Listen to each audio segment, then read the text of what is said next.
Bapak Yosef Rijal Susanto selaku pengajar praktik saya. Pada kesempatan kali ini saya akan melakukan percakapan supervisi akademik dalam kegiatan pra-observasi bersama rekan saya, Ibu Erna Nurhayati.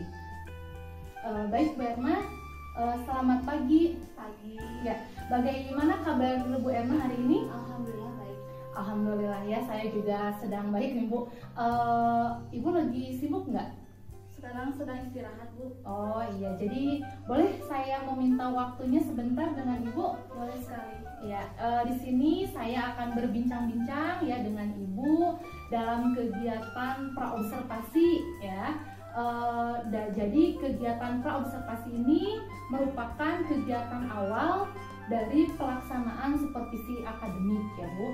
Nah, seperti yang sudah saya sampaikan kemarin bahwa saya akan melakukan supervisi akademik di kelas 6, di kelas yang Ibu ampu. Jadi supervisi akademik ini bertujuan untuk membantu Ibu dalam meningkatkan kompetensi-kompetensi yang berkaitan dengan pembelajaran yang berpihak pada murid ya Bu. Nah, nanti kita akan bercerita, Ibu silakan bercerita tentang perencanaan pembelajaran yang akan Ibu lakukan besok di kegiatan supervisi akademik ya Bu. Nah, di sini saya ingin mengetahui bagaimana kesiapan Ibu dalam pelaksanaan pembelajaran ya. Baik Ibu, kalau boleh tahu nih Bu, apa yang Ibu harapkan dari pertemuan kita hari ini? Saya ingin sharing dan berbagi pengalaman setelah saya menjadi guru dalam belajar, pengalaman tentang saya belajar di kelas yang berpihak pada murid seperti dalam pembelajaran sehari-hari. Oh iya, jadi kita melaksanakan percakapan ini, kita ingin berbagi pengalaman ya Bu, berdiskusi mengenai pembelajaran yang berpihak pada murid ya Bu. Nah, kalau boleh tahu nih Bu, besok materi yang akan Ibu sampaikan itu tentang apa di pembelajaran? Materinya tentang morfologi tumbuhan. Oh, tentang morfologi tumbuhan ya. Kalau tujuan pembelajaran dari materi tersebut apa? Siswa mampu menganalisis dan membedakan tentang morfologi tumbuhan serta tumbuhan itu bagaimana cara adaptasinya terhadap lingkungannya. Oh iya ya, jadi itu tujuan pembelajaran yang akan Ibu sampaikan ya pada saat supervisi akademik ya. Kalau boleh tahu Bu, pendekatan pembelajaran yang Ibu gunakan di dalam pembelajaran tersebut apa? Pendekatan saintifik itu pendekatan siswa melaporkan kegiatan-kegiatan di dalam pelajarannya. Salah satunya ya, jadi menggunakan pendekatan saintifik ya Bu. Nah, tentu di sini Ibu sudah melakukan persiapan-persiapan ya Bu untuk melaksanakan tahapan supervisi akademik seperti yang sekarang sedang kita lakukan, itu kan praobservasi ya Bu. Nanti setelah kegiatan praobservasi ini kita akan melakukan kegiatan observasi. Nah, persiapan apa saja yang sudah Ibu lakukan? Salah satunya saya menyusun FPP, menyiapkan LKPD, materi bahan ajar, juga bahan-bahan yang mendukung dalam proses pembelajaran morfologi tumbuhan. Ya, jadi Ibu sudah mempersiapkan rencana pembelajaran ya Bu, sama perangkat-perangkat pembelajaran yang lainnya ya Bu ya. Nah, kalau misalkan dalam proses pembelajarannya nih Bu, apakah Ibu akan menemukan kesulitan atau tidak? Tentu, karena tidak setiap siswa itu kan beda-beda kemampuannya ya Bu. Ada yang cepat, ada yang sedang, ada juga yang lambat. Iya, iya. Jadi dari kesiapan belajar muridnya ya Bu ya, karena memang murid itu berbeda-beda ya, seperti yang Ibu temukan di kelas Ibu pasti berbeda ya Bu. Ada yang kesiapannya cepat ya, kemudian ada yang sedang, ada juga yang lambat. Nah Bu, kalau dari perbedaan-perbedaan tersebut, tentu Ibu punya strategi dong atau model pembelajaran yang Ibu gunakan nih dari melihat dari kesiapan belajar yang berbeda-beda tersebut. Bisa Ibu ceritakan tidak secara singkat bagaimana kegiatan pembelajaran yang akan Ibu lakukan? Yang pertama, mungkin kepada anak yang cepat menerima materi, saya akan membuat mereka itu berdiskusi langsung. Kepada siswa yang sedang, saya akan memberi pengarahan di awal saja. Sedangkan kepada siswa yang cara menerimanya itu lambat, saya akan memberi pengarahan dari awal sampai akhir. Oh iya, jadi karena memang pembelajaran yang dilakukannya itu kesiapan belajarnya memang beragam ya. Jadi ibu menyiapkan strategi yang beragam juga ya Bu. Jadi si anak itu sudah dikelompok-kelompokkan Tergantung ya, Bu, kemampuan. Ya berarti tergantung dari kemampuan anaknya ya Bu ya. Nah kalau dari segi penyampaian materinya ya, apakah semua murid itu bisa menerima materi dengan cara yang sama atau tidak? Tidak ya. Nah kalau misalkan dari segi penyampaian materi, apa yang akan ibu lakukan? Mungkin salah satunya saya akan memanfaatkan TIK dengan cara menayangkan video. Terus juga saya juga akan bercerita atau menyampaikan materi. Salah satunya saya akan memperlihatkan teks tentang morfologi tumbuhan, juga menghadirkan tumbuhan-tumbuhan yang hidup di habitatnya masing-masing. Nanti si siswa tersebut itu harus bisa mengklasifikasikan mana tumbuhan hidrofit, mana hidrofit dan juga xerofit. Jadi di dalam pembelajarannya nanti ibu akan menggunakan TIK ya Bu ya, salah satunya video ya. Itu berarti untuk anak yang bagaimana? Yang visual ya. Terus kemudian ibu juga tadi menggunakan teks bacaan ya Bu ya. Terus anak juga akan memanfaatkan lingkungan dia langsung. Berarti itu untuk yang kinestetik ya. Jadi memang anak itu sangat beragam ya Bu ya. Jadi kita harus bisa menyesuaikan, iya, jadi sesuai dengan gaya belajar si anak juga ya Bu ya. Nah kalau dari karya yang dihasilkan Bu nanti di akhir pembelajaran, sama atau tidak semua anak harus membuat gambar misalkan? Tidak. Bagaimana Bu, bisa diceritakan? Misalnya anak yang visual itu bisa di akhir pembelajaran itu membuat teks rangkuman pembelajaran seperti itu. Ada juga yang membuat bagan, ada juga yang membuat gambar. Jadi memang dari tergantung minat anaknya juga ya Bu ya. Jadi ada yang membuat gambar ya, ada yang membuat bagan, bisa juga teks ya. Itu dari segi pembelajaran ya Bu ya. Nah kalau dari segi emosional dan sosial anak itu bagaimana Bu? Di dalam pembelajaran saya akan melakukan misalnya berdoa sebelum pembelajaran. Kemudian juga saya akan menjelaskan manfaat dari berdoa sebelum belajar itu seperti apa. Salah satunya ilmunya semoga bermanfaat. Jadi lebih diberi gambaran, lebih diberi penekanan manfaat-manfaat dari kegiatan yang dilakukan itu ya Bu ya. Iya. Nah tapi gini Bu, kalau misalkan si anak itu kan sedang belajar, konsentrasinya pasti suka buyar ya. Nah, apa yang akan ibu lakukan untuk si anak itu bisa konsentrasi belajar? Saya akan mengingatkannya kembali kesepakatan siswa di awal pembelajaran itu seperti apa. Di dalam berdiskusi anak-anak itu harus bagaimana, mungkin seperti itu. Ya, jadi diingatkan kembali ya Bu ya, kesepakatan kelas yang sudah dibuat di awal berarti ya Bu. Iya. Nah kalau boleh tahu nih Bu, dalam melaksanakan pembelajaran tersebut apa yang sudah ibu persiapkan? Salah satunya RPP, LKPD, materi pembelajaran dan juga bahan-bahan yang dibutuhkan. Iya. Nah dari perlengkapan tersebut ibu, dari persiapan perangkat pembelajaran, masih ada kekurangan atau tidak menurut ibu? Masih ada. Apa itu? Saya belum print LKPD. Ya.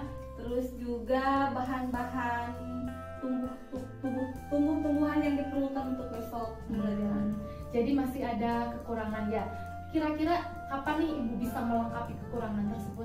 Nanti setelah pulang sekolah saya akan menyuruh anak-anak untuk untuk mencari semua jenis tumbuhan yang ada di kebun mereka. Iya. Nah, jadi di dalam melengkapi tersebut siapa yang akan Ibu minta bantuan nih? Rekan sejawat sama murid-murid. Oh iya, kalau saya sendiri Boleh. iya. Nah, jadi area pengembangan yang hendak Ibu capai dalam kegiatan observasi, dalam kegiatan pembelajaran itu apa? Pembelajaran yang berpihak pada murid untuk mengembangkan potensi yang ada di dalam dirinya. Ya, jadi terus Ibu juga tadi kan melakukan pembelajaran yang beragam juga ya Bu ya. Ya. Nah, kira-kira Ibu strategi apa yang akan Ibu lakukan yang ada di dalam diri Ibu untuk mengembangkan kompetensi yang Ibu sebutkan barusan?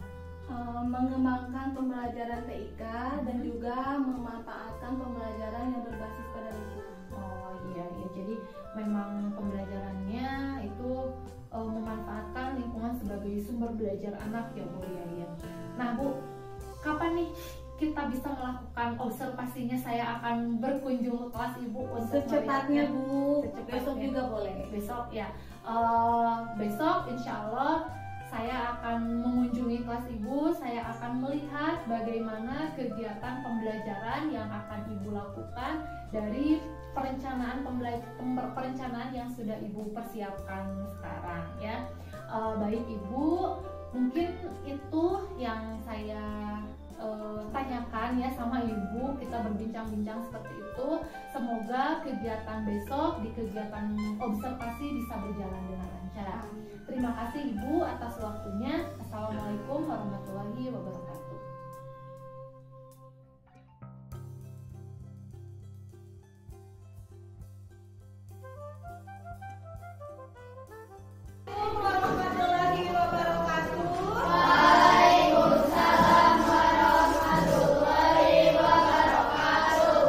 Selamat pagi anak-anak. Tetap semangat luar biasa. Apa kabar kalian gerak hari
terbagi menjadi 3 jenis. Yang pertama, jenis apa? Hidrofit. Hidrofit. Yang kedua? Hidrofit. Yang ketiga? Xerofit. Apa yang dimaksud dengan tumbuhan hidrofit? Siapa yang tahu? Cung, apa ini? Hidrofit. Tumbuhan yang hidup di air. Hidrofit adalah tumbuhan yang hidup di air. Yang kedua, hidrofit. Apa yang dimaksud dengan tumbuhan hidrofit?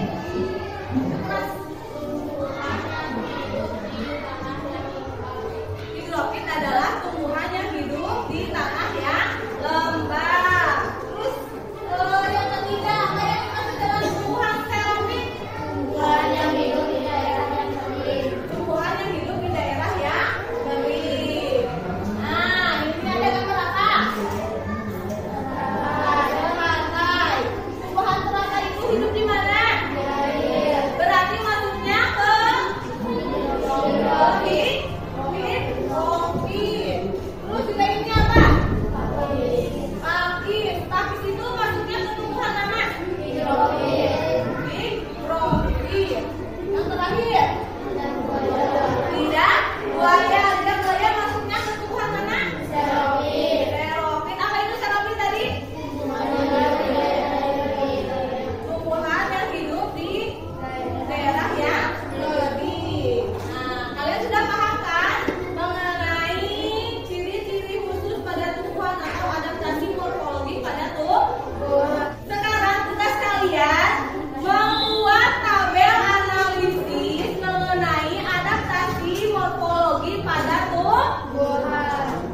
Mulai dari sekarang, berdasarkan pengamatan kalian terhadap video kelompok 1, kelompok 2 terhadap teks bacaan, kelompok 3 terhadap tanaman yang kalian temukan. Coba lihat, kalian menemukan tumbuhan apa saja di sini? Ini apa? Kiambang. Kiambang hidupnya di mana? Kalau yang hidupnya di air berarti termasuk tumbuhan apa? Hidrofit. Nah, kalian menemukan tumbuhan apa ini? Dan buaya. Kalau lidah buaya itu hidupnya di mana? Di daerah yang kering. Berarti masuknya ke tumbuhan yang mana? Xerofit. Ada lagi ini tumbuhan apa ini? Paku. Kalau tumbuhan paku kalian temukan di daerah yang bagaimana? Di daerah yang lembab. Kalau tumbuhan yang hidupnya di daerah yang lembab itu termasuk ke tumbuhan yang bagaimana? Hidrofit. Kalian paham? Nah, kalau kalian sudah paham, kalian bikinkan tabel, kemudian masing-masing tumbuhan dibuatkan ciri-ciri khusus dalam morfologi ya. Sok bikin tabelnya. Ada yang bawa penggaris lagi? Kelompok ini ada yang bawa penggaris? Bagaimana ini ada kesulitan tidak? Tidak ada. Coba lihat ya. Kalian dipahami lagi isi teks bacaannya. Nah, ini ada tumbuhan apa ini? Tumbuhan teratai. Teratai itu memiliki ciri-ciri khusus apa? Memiliki daun yang lebar. Fungsinya untuk apa? Untuk mengambang di atas air dan mempercepat tumbuhan. Sudah kalian mengerjakan LKPD-nya? Kalau kalian sudah mengerjakan LKPD, kalian diperbolehkan untuk presentasi ke depan ya, perwakilan ya. Mau sendiri atau berdua? Berdua. Siapa yang mau lebih dulu? Kelompok 2 kalian menggali informasinya melalui apa? Teks bacaan. Di dalam teks bacaan itu terdapat pohon apa saja? Kiambang, terus aku apa lagi? Teratai. Coba sebutkan bagaimana cara adaptasi morfologi pada tumbuhan tersebut. Yang pertama tumbuhan apa? Kiambang. Dengarkan semuanya. Kiambang memiliki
khusus untuk bisa bertahan dengan lingkungannya.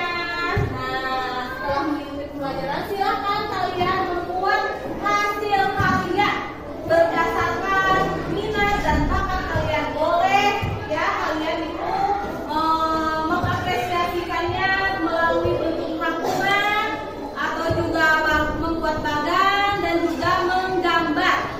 Paham? Jadi hasil pembelajaran pada hari ini kalian fokuskan atau kalian curahkan dalam hasil karya. Paham?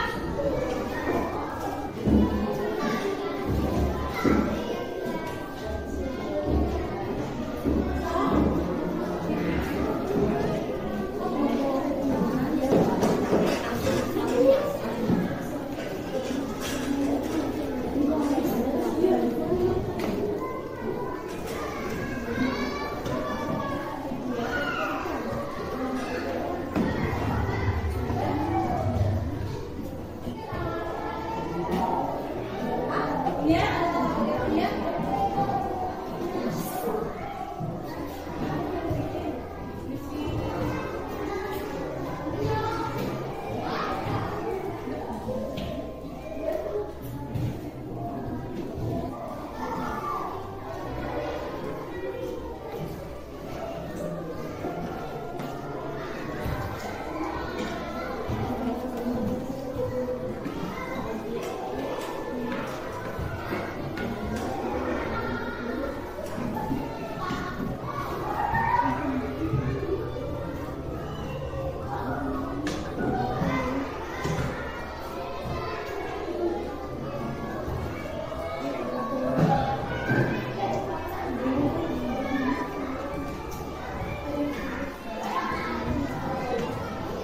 Ini tumbuhan apa ini? Kaktus. Kalau kaktus masuknya ke tumbuhan apa? Xerophyll. Sudah kalian menyelesaikannya? Sudah. Rapikan dulu ya, nanti kita kumpulkan. Di atas meja itu harus ada pulpen sama buku saja.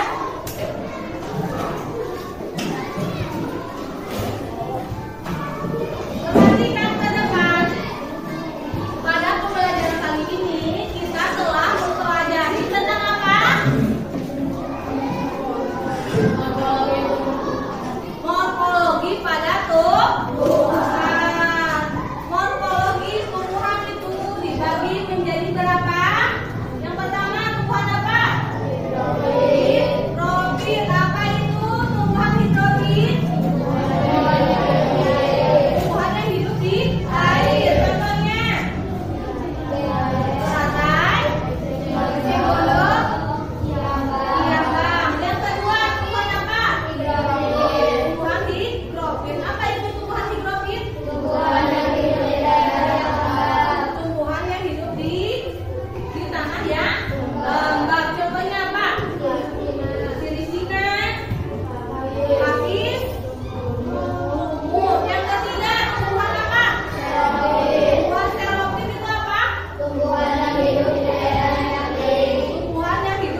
Assalamualaikum warahmatullahi wabarakatuh. Kepada yang terhormat Ibu Sria selaku fasilitator dan Bapak Yosef Wijaya Susanto sebagai pengajar praktik saya. Pada kesempatan kali ini saya akan melakukan percakapan pasca observasi supervisi akademik bersama rekan saya Ibu Erna Nurhayati. Baik Bu Erna, selamat siang. Siang. Ya, bagaimana kabar hari ini? Alhamdulillah baik. Alhamdulillah ya. Sedang apa nih sekarang? Ya. Sedang istirahat. Jadi boleh dong minta waktunya sebentar. Ya, kita akan berbincang-bincang sejenak ya Bu ya. Kita akan ngobrol-ngobrol santai aja. Nah, jadi apa nih yang Ibu inginkan dari pertemuan kita kali ini, dari obrolan-obrolan santai kita kali ini? Saya ingin sharing seputar pembelajaran yang telah saya laksanakan seperti pada hari kemarin. Oh ya, kemarin kan Ibu sudah melakukan praktik mengajar ya, di mana saya hadir di kelas Ibu melakukan observasi supervisi akademik. Jadi Ibu ingin kita sharing ya, sharing terkait praktik pembelajaran yang telah dilaksanakan Ibu kemarin ya. Nah Bu, boleh tahu tidak bagaimana perasaan Ibu nih setelah kemarin melakukan praktik pembelajaran? Saya sangat merasa senang dan merasa tertantang karena di dalam pembelajaran diferensiasi itu bervariatif. Ada yang menggunakan video, teks pembelajaran, ada juga yang langsung ke lingkungan sekitar. Iya, jadi Ibu merasa tertantang ya Bu ya melakukan kegiatan pembelajaran berdiferensiasi. Nah, Ibu sebelumnya pernah atau belum nih melakukan pembelajaran berdiferensiasi di kelas Ibu? Satu metode saja untuk semua. Mau menggunakan satu metode, berarti Ibu mendapatkan hal yang baru ya, melakukan pembelajaran berdiferensiasi ya. Nah Bu, kemarin kan waktu di percakapan praobservasi nih ya Bu, Ibu menyampaikan rencana-rencana yang akan Ibu lakukan dalam praktek pembelajaran. Nah, apakah rencana perbaikan yang Ibu sampaikan tersebut bisa terlaksana atau tidak? Terlaksana. Ya, terlaksananya bagaimana? Di dalam pembelajaran itu saya menggunakan video pembelajaran untuk anak-anak yang tingkat kecerdasannya tinggi, terus juga teks baca untuk anak-anak yang tingkat kepintarannya rendah, dan yang terakhir itu menggunakan lingkungan alam sekitar untuk anak-anak yang di bawah. Oh ya, jadi rencana-rencana yang sudah Ibu cantumkan di dalam FPP berarti sudah bisa terlaksana ya Bu ya di dalam kegiatan praktik pembelajaran hari kemarin ya.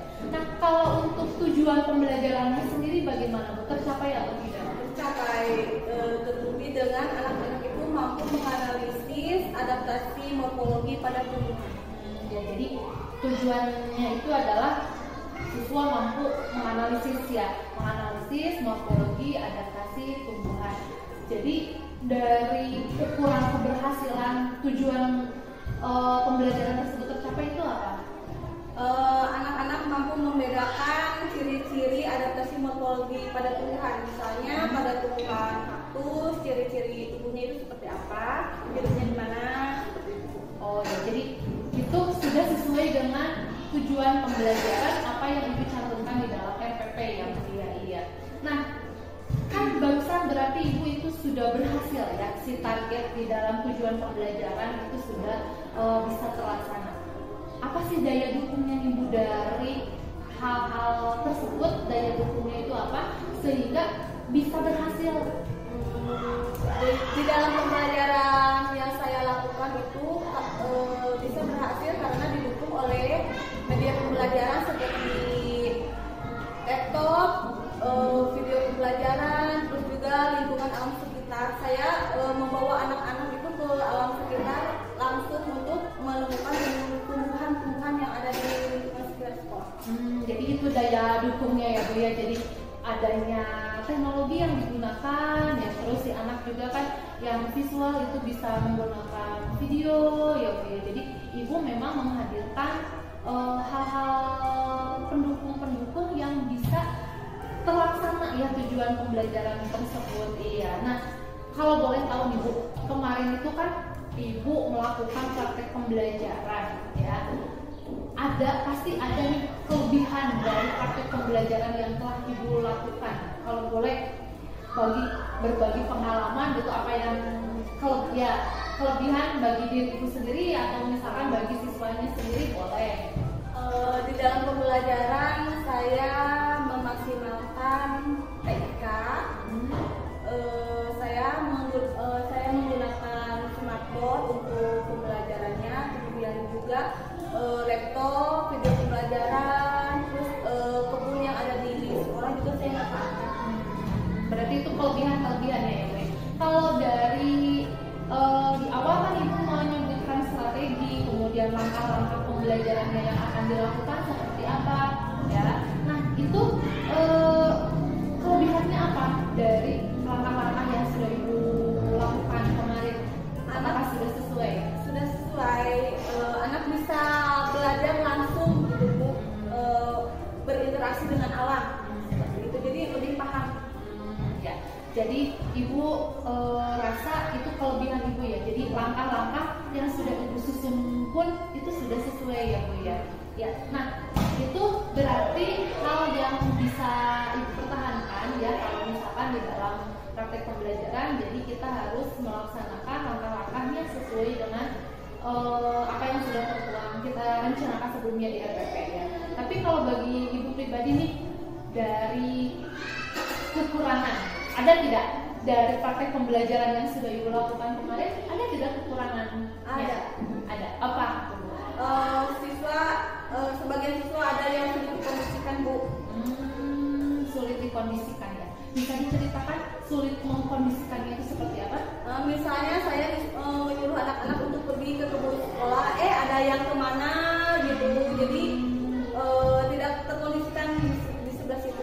Oh iya. Nah itu hal yang perlu diperbaiki berarti ya Bu ya. Jadi kurang bisa mengkondisikan siswa bisa fokus terhadap pembelajaran ya.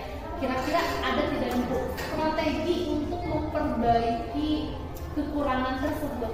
Apa yang akan ibu lakukan agar si anak memang bisa mengikuti pembelajaran apa yang sudah mungkin untuk mempersingkat waktu, lebih baik kita sebelum pembelajaran dimulai kita memberi tugas untuk membawa tumbuhan sebelum pembelajaran dimulai seperti itu. Jadi sudah disiapkan sebelum memulainya.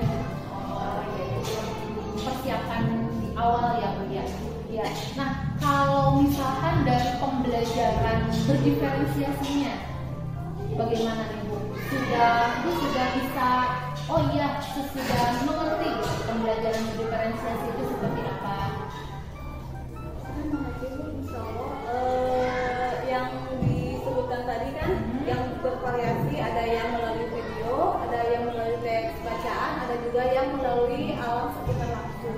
Ya, terus seperti itu ya Bu. Jadi ibu sudah mulai memahami bagaimana praktek pembelajaran yang menggunakan pembelajaran berdiferensiasi ya.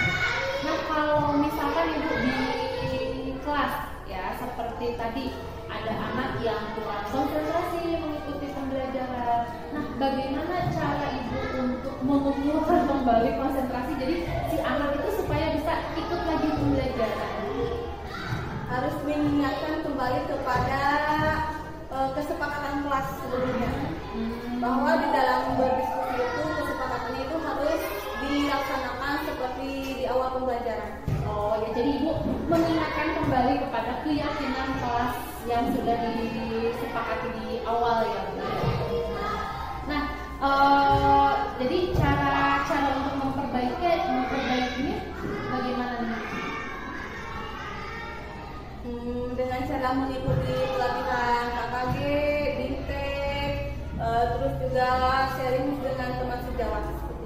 Ya, jadi lebih memperdalam lagi kompetensi yang ada di dalam diri ibu yang mengikuti pelatihan itu berarti untuk pembelajaran yang kekinian ya Bu ya, seperti yang berdiferensiasi sama yang kompetensi sosial emosional, karena memang di dalam pembelajaran si anak itu harus bisa diberikan penguatan lagi, lebih dieksplor lagi ya Bu ya, seperti itu. Nah kira-kira nih Bu, kapan ibu akan mulai melaksanakan aksi-aksi yang barusan ibu rencanakan tersebut? Secepatnya, sekarang, besok, dan seterusnya. Ya, jadi karena memang harus Bu ya, supaya apa yang kita butuhkan di dalam kelas itu harus bisa mengikuti perkembangan zaman ya Bu ya. Jadi iya, terus memang si anak juga harus belajar sesuai dengan kodratnya juga ya Bu ya.